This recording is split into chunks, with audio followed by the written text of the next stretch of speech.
Assalamualaikum warahmatullahi wabarakatuh.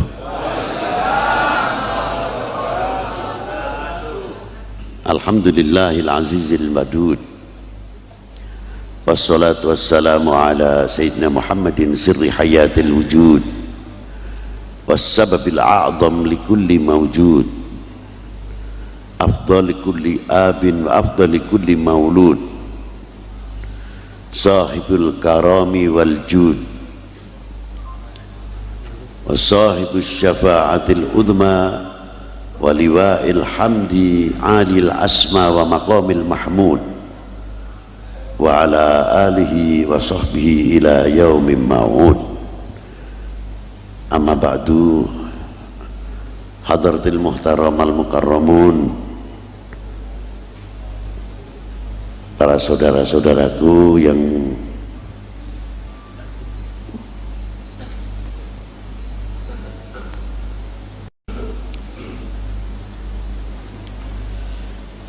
saya sangat banggakan,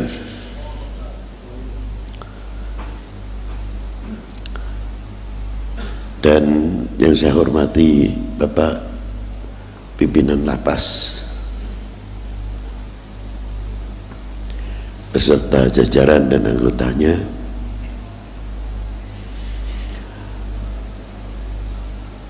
Alhamdulillah, saya pada hari ini, siang hari ini,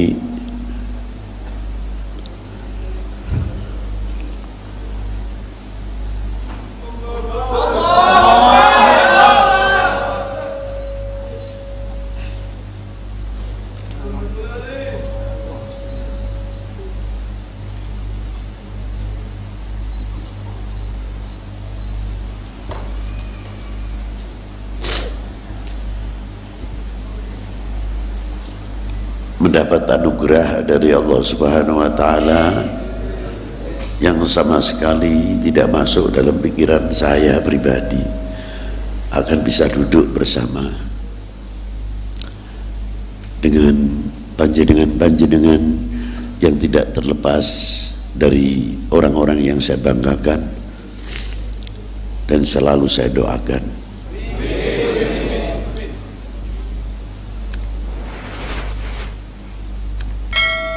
Orang bertanya mungkin, Bib, kok mengapa orang-orang itu dibanggakan? Saya bangga karena mereka, para beliau-beliau menerima, para beliau-beliau sadar. Mencari kesadaran itu sulit. Maka dari itu beliau-beliau itulah orang-orang yang saya banggakan. Saya jawab itu diantaranya, umpamanya ada yang bertanya,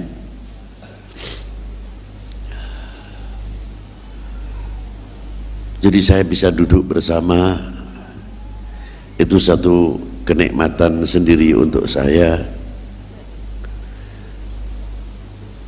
Kita meneteskan air mata itu bukan, tidak bisa dibuat-buat. Karena kita waktu duduk di sini itu terlintas wajah baginda Nabi sallallahu alaihi wasallam, kasih sayang beliau terhadap umatnya, kasih sayang beliau terhadap umat yang macam-macam bentuknya, dan tidak pernah menganaktirikan satupun kepada umat yang macam-macam bentuknya. Bahkan tidak cukup dari itu, terkadang yang kulit hitam lekat, yang putih, yang kulit kuning, kulit merah. Tapi begitu tingginya baginda Nabi SAW sebagai bapak umat, sulit untuk kita ini bisa meniru. Alhamdulillah, siang hari ini kita bersama dalam memperingati Isra wal Mi'raj Nabi besar Sayyidina Muhammad sallallahu alaihi wasallam. Tidak lain untuk meningkatkan keimanan kita, ketakwaan kita kepada Allah Subhanahu wa ta'ala.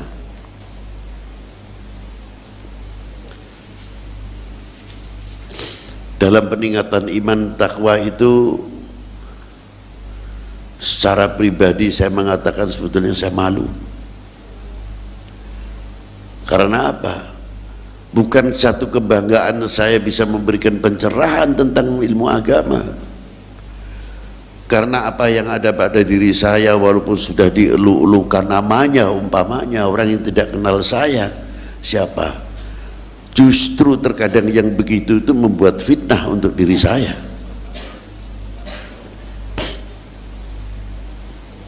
Mengapa bisa membuat fitnah?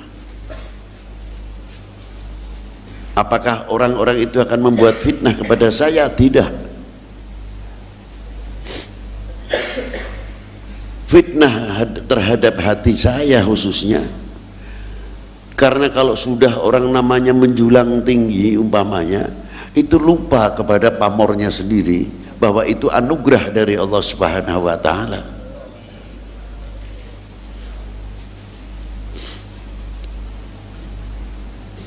Ketika kita berebut di mana dalam pengajian orang berebut tangan untuk mencium saya umpamanya,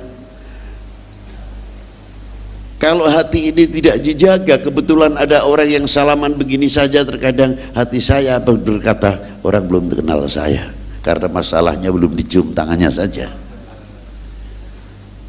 Ini penyakit yang luar biasa,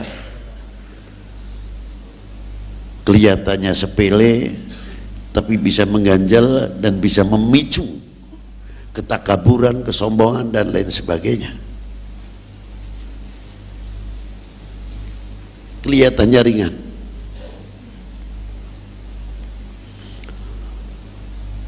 ketika kita masuk ke ruangan di mana saja pengajian,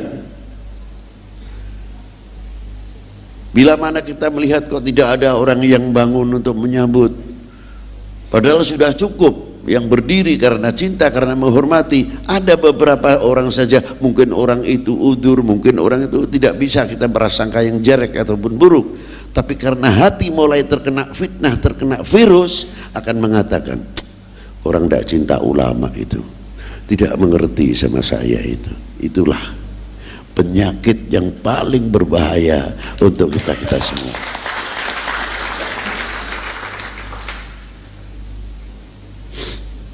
Dari itu kita kagum kepada Yai tadi yang memberi, Yai sinten lho iku apa? Yai Sobri ingkang memberi judul peningkatan iman takwa. Ayo bareng-bareng, ojo aku dhewean sing ningkatke. Nek gotongan sengkuyung kuwe nak. Contohnya orang berjamaah sholat. Berjamaah sholat itu istimewa. Sholat berjamaah mendapat pahala 27 darajat. Begitu pakai kopiah putih tok ini ditambah 70. Loh ini, loh kopiah putih bukan pakaian haji. Loh kopiah putih itu sunnah Nabi, bukan pakaian haji. Pakai sarung putih, baju putih itu diniati sudah ininya 70, pakaian putihnya ya 70, belum yang 27 sendiri. Itu hebatnya. Dan tidak ada di Mekah pakai kopiah putih dilantik, saya lantik hari ini Anda menjadi haji. Pakaian haji, pakaian ikhram, tidak ada, tidak pakai kopiah, sempak pun tidak pakai kok. Ya melu katot ngalor ngidul. Ya, itu pakaian ikhram. Dan kancing sabuk pun harus satu. Itulah. Tidak ada wisuda pakai kopiah putih diangkat jadi haji, sama sekali tidak ada. Itu tinggalan penjajah itu. Itulah diantaranya. Ma'asyiral muslimin rahimakumullah, ketika sholat berjamaah imamnya tidak diterima, umpamanya salah satu si imam diterima, minal katutin semuanya, semua diterima. salah satu makmumnya ada yang diterima, katut kabeh diterima. Sing makmum ndak diterima, imamnya diterima, sama katut semua ikut diterima oleh Allah. Lah nek imamnya ndak diterima beb, sing makmum ndak diterima oleh Allah margo salat berjamaah. Loh, itu hebatnya. Itu hebatnya salat berjamaah di sini. Ma'asyiral muslimin rahimakumullah. Ayat untuk Isra wal Mi'raj sudah sangat populer. Anak kecil pun kalau kita masuk ke ruang Isra Mi'raj di mana saja, anak pesantren atau anak sekolah sudah bisa menebak. Wes ayat ora liya, subhanalladzi asra bi abdihi. Memang, tapi ini ayat tidak semudah yang kita tebak, karena ada empat bagian di dalam surat ini. Satu ayat ini ada 4 bagian, 4 materi. Yang pertama, subhanalladzi asra bi abdihi, kalimah subhana. Tidak ada satu surat yang diawali dengan kalimah subhana. Cuma surat Bani Israel. Maha suci Allah. Ini akal ditelehna sik aja tinggu. Nyun sewu. Loh, karena apa? Isra wal Mi'raj itu mempunyai kandungan ilmu pengetahuan yang sangat luar biasa. Bukan sekadar memerintahkan sholat pokok yang wajib saja, tidak, tapi kandungan ilmu pengetahuan yang luar biasa. Apa diantaranya? Di sini Allah Ta'ala berfirman, subhana, maha suci. Maha suci Allah. Akal gletakno, wes tunduk, selesai. Karena apa? Orang mau naik sepeda motor ae bonceng utawa sing boncengke itu pakai jaket kandel untuk menghindari angin. Yang kedua, kecepatan kendaraan itu 9 kali lipat kecepatan suara, justru lebih. Kalau kita kecepatannya paling 120 km per jam, itu cuma gini semuanya. Nek dak kuat-kuat ya masuk angin.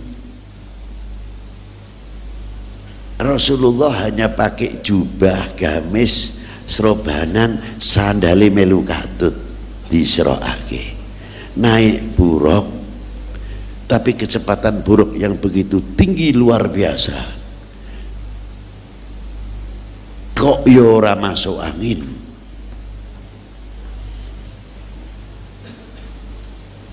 Perjalanan antar bumi ini dari mulai daya tarik bumi ini lepas sampai di batas dataran udara yang namanya hampa udara, Rasulullah mampu menerobos di mana hampa udara, sedangkan buruk itu sendiri bukan alat tapi hayawan. Siapapun insya Allah kalau bareng sama Rasulullah ya tak dongake bareng-bareng, bisa menaikinya kendaraan yang berbentuk hayawan-hayawan kelak yang ada di Jannatun Naim, di surga itu diantaranya. Kecepatannya luar biasa.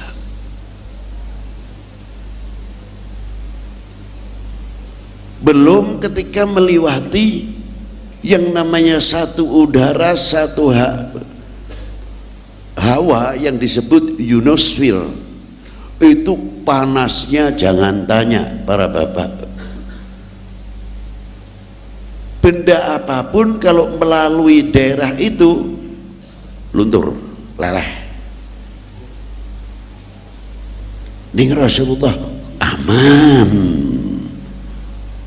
maka diakawiti dengan subhana maha suci Allah. Wis akal delehno sik, niki mutlak wewenangipun Allah subhanahu. Maka nenek atine gumantung marang Allah taala niku aman pun ngoten mawon.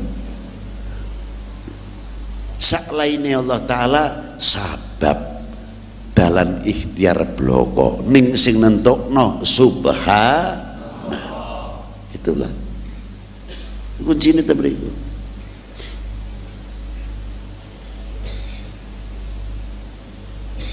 Subhana maha suci Allah mengangkat Rasulullah untuk di Isra di Mi'rajkan. Sebetulnya Rasulullah tidak perlu itu. Karena apa? Isra wal Mi'raj adalah untuk membuktikan kebenaran apa yang tercantum di dalam Al-Quran yang menerangkan ilmu astronomi atau antariksa. Satu sisi dilepas antariksa atau astronomi itu ada yang gaib-gaib yang tidak bisa dicerna oleh pola pikiran kita, seperti adanya surga, neraka dan sebagainya. Rasulullah sudah sempurna imannya. Tanpa pembuktian itu Rasulullah tetap beriman yang luar biasa. Tapi mengapa Rasulullah diangkat? Untuk kita semuanya. Kesaksian Rasulullah dengan apa yang ada di dalam Al-Quran itu untuk kita supaya mantap keimanannya dan menambah ketakwaannya. Itu intinya di situ. Para saudara-saudaraku yang saya banggakan, Al-Quran memang luar biasa. Walaupun mungkin saudara-saudaraku ini cara ilmu bertingkat, tidak semuanya rata. Tapi mengapa saya buka, saya lontarkan, supaya lebih mau menggali isi Al-Quran. Contoh, ada satu surat Bismillahirrahmanirrahim, was-sama'i wat-thariq wa ma adraka mat-thariq. Ini kalau kita baca, subhanallah, apa yang ada di dalam surat tersebut, kita akan mengucapkan subhanallah. Wawunya di sini dalam bahasa Arab atau dalam grammarnya disebut wawu sumpah, menggunakan wawu sumpah yang makna demi. Masa Allah Ta'ala sumpah dengan makhluknya? Bukan itu. Demi kudratku dan iradatku dan keagunganku, itu maknanya. Wa jalali wa izzati wa jamali wa izzati di sini. Aku ciptakan langit seisinya langit, mulai atas bawah, kanan kiri, depan belakang, atas bawah, utara selatan, barat timur, sekeliling itu Allah Ta'ala menciptakan dengan kun, semuanya jadi apa yang dikehendaki oleh Allah Subhanahu wa Ta'ala. Ada arsy, kursi, lauhil mahfud dan sebagainya. Dunia ini kalau nempel di arsy kayak sebutir nasi ditampah yang besar itu, tempeh itu loh, kecil sekali. Supaya apa? Kita mengetahui apa kekuasaan, apa sebenarnya kekodrat iradatnya Allah Ta'ala, kekuasaan Allah Ta'ala, keagungan Allah Subhanahu wa Ta'ala. Wat-tariq, jalan Allah Subhanahu wa taala yang pertama dalam pandangan ilmu agama, turunnya al-iman wal Islam wal ihsan fima syara Allah, syariat kitabullah. Jalan itu yang dimaksud, tapi satu sisi at-tariq di sini jalan planet-planet, bagaimana bintang-bintang, bulan-bulan, matahari dan sebagainya, rel-relnya yang begitu luar biasa. Di sini bagaimana peredaran matahari itu sendiri, pengaruhnya ultraviolet terhadap kita manusia. Manusia diberi rambut, entah itu putih, entah itu pirang, entah itu macam-macam rambut ini mengkilat. Kilatan rambut inilah yang sebab menangkal waktu pagi hari kita olahraga tidak tersengat oleh ultraviolet pengaruhnya, karena pantulan rambut ini yang mengembalikan pantulan sinar ultraviolet. Bagaimana Allah Ta'ala melindungi apa ini, alis, idep dan sebagainya. Posisi-posisi yang mana banyak mengeluarkan satu enzim dilindungi oleh Allah Subhanahu wa taala sampai tidak membahayakan terkena pengaruh ultraviolet. Pohon-pohonan dikasih yang mengkilat, pohon pisang kalau sudah dibesut mengkilat, pohon mana lagi semuanya mengkilat, tapi ada kalanya pohon yang tidak mengkilat tapi dikasih penangkal, banyak lugute atau kayak rambut kecil-kecil tuh tajam keras kayak daun pelas dan sebagainya. Itulah yang menangkal semuanya. Tidak cukup itu saja para bapak, sampai hayawan yang di laut seperti ikan laut semuanya dibagi dua hal, ada yang bersisik, ada yang tidak. Yang tidak dikasih lendir yang luar biasa. Itulah penangkal ultravioletnya. Makanya kalau berikan tongkol, tenggiri, dikerik dulu, dibersihkan, sebab itu tidak bersisik pengaruh ultravioletnya, supaya kita tidak kena imbas tersebut. Kalau tidak cocok langsung gatal. Yang kedua, yang diberi sisik. Yang diberi sisik ketika matahari memantulkan bulan dan sebagainya, ini yang menghempas pantulan-pantulan itu sisiknya itu tadi. Kalau kita lihat demikian di dalam akuarium, kita lihatnya kan kalau pengai tidak bergerak, padahal sisiknya begini, ada bapak bergerak, apa menepis itu tadi. Itu hebatnya. Belum pohon-pohonan yang di dalam laut, belum gunung-gunung yang berapi sangat luar biasa, terutama di daerah Selat Sulawesi. Itu ada gunung berapi dua yang di dalam laut selain Krakatau. Lubangnya besar tapi bisa kemasukan air laut, tapi bisa mengeluarkan kembali, tapi kok tidak meledak. Inilah diantaranya. Jadi kalau kita kupas, banyak sekali lah. Mungkin tidak cukup 1 minggu untuk mengupas bab ini. Anehnya bawahnya Allah Ta'ala meneruskan, falyanzuril insanu mimma khuliqa mimma idafik yakhruju min baini sulbi. Atas menerangkan ilmu astronomi antariksa, justru di tengahnya malah menerangkan ilmu anatomi manusia. Luar biasa. Apa kaitannya ilmu anatomi manusia dengan antariksa atau astronomi itu sendiri? Apakah hanya sekadar itu? Tidak. Di bawahnya ada. Di bawahnya itu menerangkan bagaimana peredaran bumi, daya tarik bumi, yang ketika menyerot air hujan, matahari menyerot air laut menjadi air hujan, dikembalikan ke bumi lagi, dan bagaimana hubungannya vulkanologi dan geologi tentang gunungan-pegunungan itu sendiri. Itu baru 1 surat. Ini sayang orang sempat tergali. Di sini ruwet, ruwet terus. Padahal ini manfaat sekali untuk kita. Insya Allah kalau ini berjalan orang wong nganggur dan membantu dunia pengangguran mengangkat, luar biasa. Satu contoh gampang mawon, apa hubungannya? Ternyata pengaruh sinar matahari, bulan dan bintang, air bisa mencuci air, itu kan luar biasa.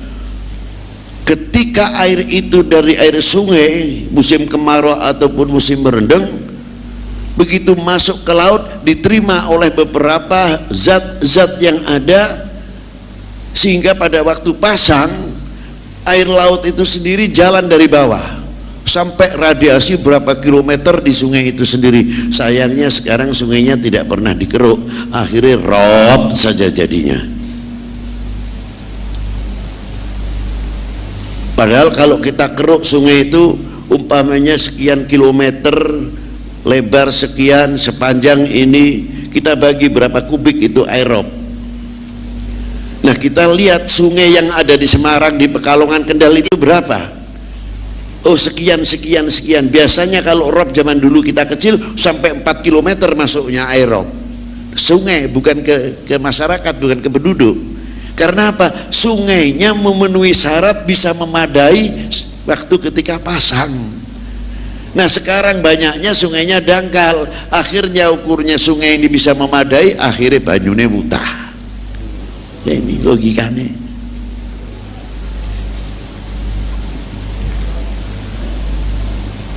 Pernahkah kita mencoba antar sungai ini dengan sungai ini, sungai yang satu kandungan airnya, kapurnya lebih tinggi, yang satu besinya lebih tinggi, yang satu belirangnya lebih tinggi, dan tanahnya juga sama. Coba kita silang, jangan tergantungan kepada pupuk saja.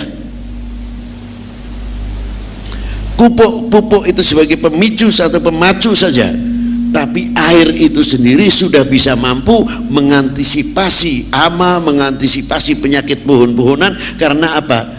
Pohon-pohonan itu sangat membutuhkan kadar zat air, zat besinya, belirangnya, kapurnya. Coba kita kawinkan silang antar sungai dengan sungai untuk menyemprot padi, untuk menyemprot pohon-pohonan dan sebagainya. Kita belum pernah mencoba. Kalau ini terangkat, wah luar biasa. Makanya kula ngomong orang nopo nganggur. Itulah hebatnya ilmu pengetahuan dalam Al-Quran. Tidak cukup itu saja. Kalau lingkaran bumi ini 360 derajat astronomi, manusia pun mempunyai lingkaran 360 ruas. Yun sewu kula tak ngadeg mboten tata krama nggih. Pikanto? Pun yun sewu mbok pilih kula suladap. Niki saking pusat niki nyun sewu nggih, dugi bun-bun. Kaki kanan hubungannya sebelah paru-paru sebelah kiri. Ngeten. Kaki kiri hubungannya paru-paru sebelah kanan. Nah kanan ini 1/4 bagian pusat sampai ke sini, ini 1/4 derajat sini. Kaki 1/4 derajat, 90 derajat, 90 derajat, 90 derajat. Kalau 360 dibagi 4, 90. Makanya orang wong ngadeg lurus 100 derajat geblak karena bumi yang tidak mau. Rata-rata orang berdiri 90 derajat. Nek mulai 100 derajat nyun sewu iso ngoten Pak lakune Pak. Nih. Nah, ruas per ruas, sel per sel. Sel manusia luar biasa. Itu diantaranya. Ada bagian-bagian sendiri. Contoh saja yang ringan. Nek jenengan biasa masuk kamar mandi kaki kiri, itu paru-paru sebelah kanan akan menangkal bau-bauan yang di dalam atau virus yang sebetulnya menyebabkan penyakit untuk manusia, ditangkal oleh paru-paru sebelah kanan karena mau masuk ke kamar mandi sebelah kiri. Begitu kaki kanan melangkah, terhempaslah ukurannya itu masuk jantung, aman dari penyakit jantung. Itu serba tangan kanan atau kaki kanan dahulu. Makan pakai tangan kanan. Karena apa? Tangan kanan di epek-epek ini kafuliyat mempunyai enzim yang hubungannya dengan otak kecil dan jantung. Maka ketika kita mengeluarkan, memegang makanan apapun, ini akan membantu pencernaan kita, pencernaan dalam bekerja, melumat makanan, dan mempunyai vaksinasi yang luar biasa yang bisa mengantisipasi penyakit mah. Itu diantaranya luar biasa. Tapi kalau pakai tangan kiri tidak aman. Makanya disunahkan kalau cebok apa pakai tangan kiri supaya tidak berpengaruh enzim yang ada dari otak kanan, otak kiri, kepala ini dan jantung, cairan itu tadi, orang itu aman. Begitu indahnya Al-Quran mengajak manusia untuk sehat, sehat dalam pola pikirnya, sehat di dalam darahnya, sehat di dalam gerakan-gerakannya atau staminanya. Itu sangat luar biasa sekali. Nikilah niku baru ning sing ribut apa nane congkrah. Inilah selalu didebatkan, akhirnya kita ketinggalan terus, padahal begitu hebatnya. Ini subhana, baru membahas masalah subhana. Makna yang kedua, subhanalladzi asra bi abdihi, maha suci Allah yang telah memperjalankan kalimah abdihi. Maknanya bukan makna sekadar kaulo, tapi di sini yang dimaksud abdihi orang yang sempurna dalam bentuk maqamatil ubudiyah dan maqamatil basyariyah. Di sini orang kalau sudah mulai sempurna dalam maqamatil ubudiyah, ketakwaannya maju, sering korek dan introspeksi untuk dirinya sendiri. Aku apa? Aku ki apa ngerti ngersane Allah Ta'ala? Aku sering nuntut adil ning ngarsane Allah Ta'ala, tapi aku dhewe kuwi adil karo awakku dhewe apa urung? Sebelum minta keadilan kepada Allah, kita bertanya pada diri kita sendiri, awake dhewe karo awake dhewe iku lho wis adil apa urung? Itulah.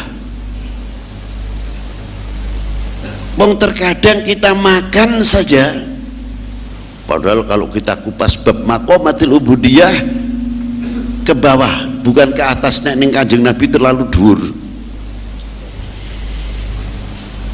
Dengan judul sebutir nasi. Saya punya guru itu Mbah Kiai Muhammad Abdul Malik. Biayi ini stil ning rambutnya sementen ya, gondrong. Biak tengah ngoten. Biayi ini pun ganteng. Ning 110 umure. Ten Mekah mukim 35 tahun. Niku sing gladi kula. Niku nek dahar ora kitung kaosan ning ora kaos oblong sing keleke ketinggal mboten. Kaos singlet nggih, kaos napa sing sementen iki namine? Kaos oblong nggih. Nggih. Nek mboten ngangge baju koko, serup sisiran sih rapi, baru serup kupluke tinggi sampai serobanane. Ati kula wong selalu anak murid niku ya usil simbah iku nek arep dahar kok Masya Allah kok rapi men wong arep dahar ae, padahal ning daleme dhewe niku lho, lha nek ning tamu niku memper ngoten lho, niki ten daleme piyambak. Dangu-dangu kula tak wani takon, mumpung Syekh Sugeng mangke pun mboten wonten teder kula takon, Mbah kula nyuwun dipun ulang adabe tiyang dahar utawi imam niku terus pundi? Langsung ngene ya Le, Gue tak kayak ngerti. Aku ini nek mam,